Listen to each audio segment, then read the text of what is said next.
যে বিমানটি একসময় হাজার হাজার যাত্রীকে নিয়ে আকাশে উড়েছে, পৃথিবীর এক প্রান্ত থেকে আরেক প্রান্তে ছুটে বেরিয়েছে, সেই বিশাল যন্ত্রটির শেষ পরিণতি কি হয়? সেটিকে কি শুধু ফেলে দেওয়া হয়, নাকি কেটে টুকরো টুকরো করে স্ক্র্যাপ বানিয়ে ফেলা হয়?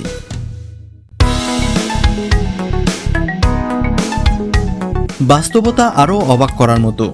প্রতি বছর শত শত বিমান অবসর নেয়, কিন্তু তাদের গল্প সেখানেই শেষ হয় না, বরং শুরু হয় এক নতুন যাত্রা, যেখানে কয়েক কোটি ডলারের মূল্যবান উপকরণ আবার ফিরে আসে শিল্পজগতে।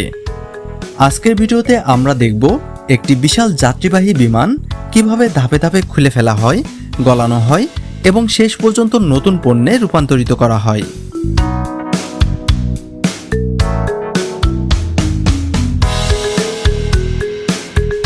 প্রক্রিয়াটি শুরু হয় বিশেষ বিমান সংরক্ষণ কেন্দ্রে। অবসরপ্রাপ্ত বিমানগুলোকে দীর্ঘদিন শুকনো পরিবেশে রাখা হয়, যাতে ধাতুতে মরিচা না ধরে। এরপর বিশাল টোয়িং যান ব্যবহার করে বিমানটিকে নিয়ে যাওয়া হয় রিসাইকেলিং জোনে। এখানে বিশেষজ্ঞ প্রকৌশলীরা বিমানের প্রতিটি অংশ পরীক্ষা করেন এবং একটি বিস্তারিত বিচ্ছিন্নকরণ পরিকল্পনা তৈরি করেন। এরপর আসে সবচেয়ে গুরুত্বপূর্ণ নিরাপত্তা ধাপ। বিমানের সমস্ত বৈদ্যুতিক সংযোগ বিচ্ছিন্ন করা হয়। শুধু তাই নয়, জ্বালানি ট্যাঙ্ক, হাইড্রোলিক সিস্টেম এবং অন্যান্য তরল পদার্থও সম্পূর্ণ বের করে নেওয়া হয়, কারণ ভেতরে সামান্য জ্বালানি বা চাপ রয়ে গেলেও তা বড় ধরনের দুর্ঘটনার কারণ হতে পারে। যখন বিমানটি সম্পূর্ণ নিরাপদ হয়ে যায়, তখন শুরু হয় সবচেয়ে মূল্যবান অংশগুলো খুলে নেওয়ার কাজ। প্রথমেই সরিয়ে ফেলা হয় ইঞ্জিন। একটি আধুনিক বিমানের ইঞ্জিনের দাম হতে পারে কয়েক মিলিয়ন ডলার। বিশাল ক্রেনের সাহায্যে অত্যন্ত সতর্কতার সঙ্গে ইঞ্জিন নামানো হয় এবং পরে তা পুনরায় ব্যবহার বা সংস্কারের জন্য পাঠানো হয়। এরপর খুলে নেওয়া হয় landing gear, navigation system, flight computer এবং অন্যান্য গুরুত্বপূর্ণ যন্ত্রাংশ। মজার বিষয় হলো, অনেক সময় এসব যন্ত্রাংশ নতুন বিমানে অথবা অন্য শিল্প কারখানায় আবার ব্যবহার করা হয়। অর্থাৎ বিমানের জীবন শেষ হলেও তার গুরুত্বপূর্ণ অংশগুলোর জীবন শেষ হয় না। এবার পালা বিমানের ভেতরের অংশ খালি করার। একে একে খুলে ফেলা হয় যাত্রীদের সিট, লাগেজ রাখার কেবিন, বৈদ্যুতিক তার, ইনসুলেশন এবং অভ্যন্তরীণ প্যানেল। ধীরে ধীরে এক সময়ের আরামদায়ক যাত্রীবাহী কেবিন পরিণত হয় খালি ধাতব কাঠামোতে। এরপর শুরু হয় সবচেয়ে নাটকীয় ধাপ। বিশাল এক্সকাভেটর এবং হাইড্রোলিক কাটারের সাহায্যে বিমানটির ডানা, লেজ এবং মূল দেহ কেটে আলাদা করা হয়।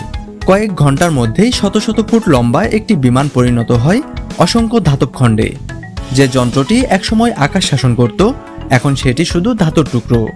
কিন্তু এখানেই শেষ নয়। এই ধাতব অংশগুলো ট্রাকে করে নিয়ে যাওয়া হয় বিশাল রিসাইকেলিং কারখানায়। সেখানে শক্তিশালী বিশেষ মেশিনের সাহায্যে ধাতুগুলোকে আরও ছোট ছোট টুকরো করে ভেঙে ফেলা হয়। ঘূর্ণায়মান স্টিলের দাঁতযুক্ত শ্যাফট মুহূর্তের মধ্যেই বড় বড় অংশগুলোকে চূর্ণ করে ফেলে। এরপর শুরু হয় বাছাই প্রক্রিয়া। শক্তিশালী চৌম্বক দিয়ে আলাদা করা হয় স্টিল। বিশেষ এডি কারেন্ট প্রযুক্তি ব্যবহার করে আলাদা করা হয় অ্যালুমিনিয়াম। সেন্সরের মাধ্যমে শনাক্ত করা হয় তামা, টাইটানিয়াম এবং অন্যান্য মূল্যবান ধাতু। ফলে প্রতিটি উপাদান আলাদা আলাদা পণ্য ব্যবহারের জন্য প্রস্তুত হয়। এবার সেই ধাতুগুলো পৌঁছে যায় বিশাল বৈদ্যুতিক আর্ক ফার্নেসে। সেখানে হাজার হাজার ডিগ্রি তাপমাত্রায় ধাতু গলাতে শুরু করে। শক্ত কঠিন স্টিল ধীরে ধীরে পরিণত হয় জ্বলন্ত তরল ধাতুতে। পরে বিশেষ রাসায়নিক উপাদান ব্যবহার করে এতে থাকা অমেদ্য দূর করা হয়, যাতে ধাতুর গুণগত মান নিশ্চিত করা যায়। গলিত ধাতু এরপর ঢেলে দেওয়া হয় ছাঁচে। ধীরে ধীরে তা শক্ত হয়ে তৈরি করে লম্বা স্টিল ব্লেড। এরপর রোলিং মিলে প্রবেশ করে এগুলো আরও পাতলা ও লম্বা আকার ধারণ করে। শেষ পর্যন্ত তৈরি হয় নতুন স্টিল শিট, কয়েল এবং বিভিন্ন শিল্প উপকরণ। সবশেষে প্রতিটি ব্যাচের মান পরীক্ষা করা হয়। রাসায়নিক গঠন, শক্তি এবং স্থায়িত্ব নিশ্চিত করার পর সেগুলোকে পাঠানো হয় বিভিন্ন শিল্প কারখানায়।